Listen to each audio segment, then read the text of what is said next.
नमस्कार दोस्तों। एक छोटी सी नोक झोंक कैसे एक बड़े झगड़े का विकराल स्वरूप ले लेती है, इस कहानी में हम देखेंगे। तो दोस्तों, इस कहानी में अंत तक बने रहें। सुनील एक बड़ी कंपनी में मैनेजर था। कंपनी में ऊंची पोस्ट पर होने की वजह से सुनील शादी के बाद कंपनी की तरफ से दिए हुए बंगले में ही रहता था। उसकी कंपनी शहर से दूर थी। कंपनी ने अपने स्टाफ के लिए और कारीगरों के रहने के लिए शहर की जीवन शैली के मुताबिक सुख सुविधा वाली कंपनी की खुद की कॉलोनी बनाई थी। सुनील का बंगला 4 बेडरूम और किचन वाला विशाल बंगला था। बंगले के आसपास एक बहुत सुंदर बाग था। उसमें तरह तरह के सुंदर फूल और पौधे थे। बाग की देख रेख करने के लिए एक माली रखा गया था और आउट हाउस में काम वाली बाई रहती थी और घर के सारे काम करती थी। सुनील के माता पिता फैमिली के साथ शहर में रहते थे और यहाँ सिर्फ सुनील और उसकी पत्नी कुसुमी रहते थे। धीरे धीरे समय बीतने लगा और 10 साल कैसे निकल गए पता ही नहीं चला। घर में एक बच्ची का आगमन हुआ। उसे भी 7 साल हो गए थे। सुनील कंपनी में मैनेजर था और कुसुम बैंक में काम करती थी। दोनों अपने अपने कामों में व्यस्त होने की वजह से बेटी के प्रति पूरा ध्यान शक्य नहीं था दे पाना, इसलिए बेटी को उसके दादा दादी के पास छोड़ दिया था। एक दिन सुनील कहने लगा कि कुसुम, चाय में अभी कितनी देर है? सुनील, लेकिन घर में चाय पत्ती ही नहीं है, तो मैं क्या करूं? तुम अभी जाकर चाय पत्ती का पैकेट ले आओ, मैं अभी चाय बना देती हूँ। सुनील को सुबह में उठते ही के साथ चाय पीने की आदत थी। अगर उसे समय पर चाय नहीं मिलती थी तो वो आकुल व्याकुल हो जाता था। आज उसे चाय ना मिलने की वजह से उसका गुस्सा 7वें आसमान पर पहुंच गया था। अरे वो अकल की दुश्मन, तुम्हें कुछ होश है या नहीं? ये सुबह के टाइम में मैं कहाँ चाय पत्ती लेने जाऊं? अभी मुझे शेविंग करनी है, नहाना भी है और अभी मैं चाय पत्ती लेने जाऊंगा तो देर हो जाएगी। लेकिन तुमने सारा दिन क्या किया? तुम्हारे माँ बाप ने तुम्हें इतना भी नहीं सिखाया। ना जाने मैंने कौन से जन्म में क्या पाप किए थे जो तुम मुझे मिली हो। तुम्हारे बाप ने तुम्हारे जैसी मंद बुद्धि को मेरे माथे जड़ दिया। बेवकूफ को घर कैसे चलाना है इतना भी पता नहीं चलता, सिर्फ किताबें ही रटी है।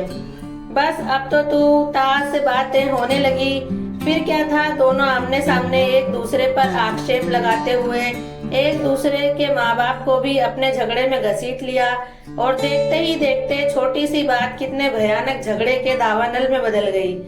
खबरदार, जो मेरे माँ बाप का नाम लिया तो मैं ऐसे ही अपने घर से उठकर तुम्हारे यहाँ नहीं आ गई।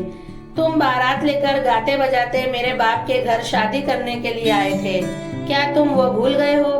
मैं भी खुद से चलकर नहीं आया था। तेरे बाप ने मेरे माथे पर रुपए के सिक्के जितना तिलक करके मुझे बुलाया था। ये तू क्यों भूल जाती है? सभी गुनाह ऐसे नहीं होते कि जो माफ ना हो। हर किसी के साथ इंसाफ हो, ऐसा भी कभी नहीं होता। सुंदर और खूबसूरत चेहरे के पीछे के दिल आईने की तरह साफ नहीं होते, उसके ऊपर थोड़े दाग तो रह ही जाते हैं। मन, मोती और आईना टूटने के बाद जुड़ते नहीं और जोड़ने के बाद उसमें पड़ी हुई गांठ स्पष्ट दिख जाती है। बात जिद पर आ गई थी, अहम की टकराहट थी। कौन झुकेगा और क्यों झुकेगा? बात इतने पर ठहरने के बदले आसमान तक पहुंच गई थी।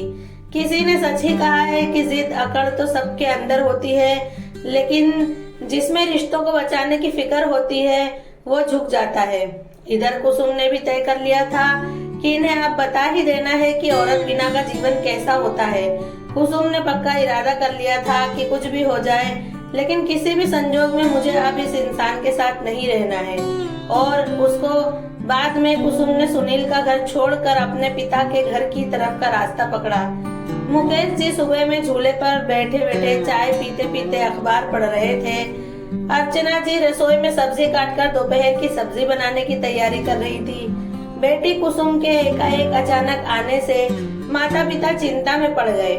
दूसरी तरफ जैसे ही कुसुम ने घर में पैर रखा, वैसे ही अर्चना जी रसोई से भागकर बाहर आई और उपरा छापरी सवाल पूछने लगी। उसके बाद बेटी को घर में बुलाया और कहने लगी कि सुनील कुमार की तबीयत तो ठीक है ना? या फिर किसी दूसरे शहर गए हैं? और बेटा, तुम्हारी तबीयत कैसी है? कैसे यूं अचानक चली आई? सुनील कुमार क्यों साथ नहीं आए? तभी मुकेश जी बोले, अरे उसे अभी घर में तो आने दो, थोड़ी सांस लेने दो, चाय पानी पूछो, उसके बाद सब कुछ कहेगी। जरा शांति तो रखो। आओ बेटा बैठो। अर्चना, तुम कुसुम के लिए चाय लाओ। क्यों बेटा, तुम्हारी बैग कहाँ है? क्या सुनील कुमार लेकर आ रहे हैं? ऐसा सुनकर कुसुम के मन के सातों दरवाजे खुल गए और मुकेश जी के कंधे पर सिर रख के जोर जोर से रोने लगी। तभी मुकेश जी उसके सिर पर हाथ फेरने लगे और खुले मन से उसे रो लेने दिया। अर्चना जी स्तब्ध होकर ये सब देख रही थी। थोड़ी देर में सब शांत हुआ और पानी पीकर कुसुम ने शांति से सारी बात बताई और बताया कि अब वो अपने ससुराल में पैर भी नहीं रखेगी। बेटी के मुंह से ये सब सुनकर मुकेश जी ने कहा कि कोई बात नहीं बेटा, ये घर भी तो तेरा ही है ना। हमें भी यहाँ सूना सूना लगता था, अब तुम आ गई हो तो हमें भी अच्छा लगेगा। दिवाली का त्योहार भी नजदीक है तो हम साथ मिलकर आनंद करेंगे। मुकेश जी की ऐसी बातें सुनकर अर्चना जी खौल उठी और बोली कि ऐसा तो कहीं होता है? शादीशुदा बेटी घर में बैठी रहेगी तो लोग क्या कहेंगे? मैं सुनील कुमार से बात करूंगी। तब मुकेश जी ने कहा कि अर्चना, आग या बम से उतने घर बर्बाद नहीं होते जितने घर जुबान की कड़वाहट से बर्बाद होते हैं, और पति पत्नी के झगड़े में माता पिता को कभी भी बीच में नहीं पड़ना चाहिए। इसलिए तुम इस वक्त चुप रहो, वही अच्छा होगा। मुकेश जी ने धीरे से कहा कि बेटा, दुनिया में कोई भी व्यक्ति ऐसा नहीं कि जिसे समस्या न हो, और कोई समस्या ऐसी भी नहीं कि जिसका समाधान न हो। सच्चे रिश्ते की सुंदरता तो एक दूसरे की भूल सहन करने में है। भूल इंसान से ही होती है। भूल बिना का इंसान खोजने निकलोगे तो पूरी दुनिया में कहीं नहीं मिलेगा। किसी के सुख से हम सुखी नहीं हो सकते। बेटा, कोई बात को जाता कर देना यही जीवन में है, यही जीवन है। मैं सुनील को समझाऊंगा। कुसुम को कोई प्रॉब्लम नहीं थी, माता पिता का साथ हमेशा उसके साथ था, बैंक की नौकरी थी, फिर भी रात होते ही उसे अकेलापन महसूस होने लगता था। सुनील के ख्याल आते कि सुनील काम पर रोज जाता होगा या नहीं। उसे नाश्ता करने की आदत है, क्या वो अपने हाथ से नाश्ता बनाता होगा या तैयार पैकेट लाकर खाता होगा?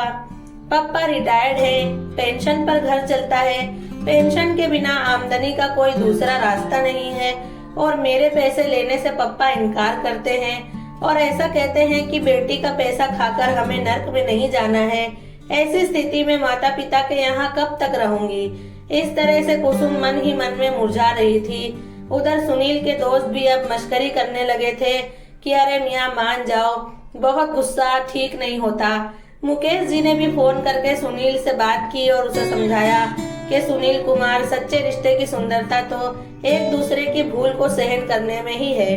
भूल बिना का इंसान ढूंढने निकलोगे तो पूरी दुनिया में कहीं नहीं मिलेगा। बीते हुए दिन कभी भी लौट कर वापस नहीं आते, इसीलिए समय की कीमत समझना सीखना चाहिए। गलती मेरी थी या तुम्हारी, इस बात को भूलकर एक दूसरे के साथ थोड़ा सहन करके चलोगे तो रिश्ते बचे रहेंगे। सिर्फ आज हमें मिला है, कल का किसको पता है। चिंता की गांठ को एक तरफ रखकर चलो और हर पल को खुशी से जियो। प्रभु का गणित अद्भुत और अटपटा है, वो कभी भी किसी को समझ में नहीं आता, और इस दुनिया में कुछ भी हमारी मर्जी से नहीं होता। भले ही ईश्वर हमें नजर नहीं आते, लेकिन ईश्वर इस पूरे जगत में मौजूद है, ऐसा हर मनुष्य को मानकर चलना चाहिए। शाम हुई और कुसुम बैंक में से छूटकर बाजार से फूल का गुलदस्ता लेकर अपने घर सुनील के पास गई। सामने ही हंसते चेहरे से सुनील भी कुसुम का स्वागत करने के लिए खड़ा था। आखिर दोनों पति पत्नी के बीच का मनमुटाव दूर हो गया और दोनों फिर से एक साथ प्रेम से रहने लगे। दोस्तों, आज की कहानी आपको कैसी लगी कमेंट में जरूर बताएं, और ऐसी नई नई कहानी सुनने के लिए मेरे चैनल को सब्सक्राइब जरूर करें।